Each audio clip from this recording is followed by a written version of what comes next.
2015 সালে একটা চুক্তি হয়েছিল। ইরান একদিকে, অন্যদিকে জাতিসংঘের নিরাপত্তা পরিষদের সদস্যগুলো, এর বাইরে জার্মানি এবং ইউরোপীয় ইউনিয়ন। এবং সেই চুক্তির বিষয়বস্তু ছিল যে ইরান পারমাণবিক অস্ত্র তৈরি করবে না, তবে কিছু পরিমাণে ইউরেনিয়াম সমৃদ্ধ করবে, যা দিয়ে তারা বিদ্যুৎ উৎপাদন করতে পারে, এবং এর বিনিময়ে যুক্তরাষ্ট্র এবং পশ্চিমা বিশ্ব ইরানের উপর থেকে নিষেধাজ্ঞাগুলো তুলে নেবে।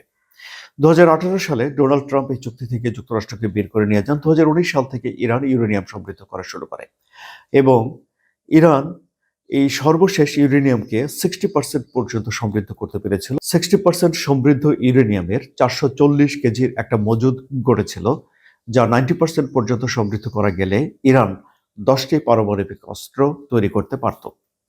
যুক্তরাষ্ট্র, ইসরায়েল, পশ্চিমা বিশ্ব অভিযোগ করে যে ইরান পারমাণবিক অস্ত্র তৈরি করতে চায়। ইরান এটি বরাবরই অস্বীকার করে আসছে। তারা অতীতেও পারমাণবিক অস্ত্র তৈরি করেনি এবং ভবিষ্যতেও তৈরি করতে চায় না বলে জানিয়েছে।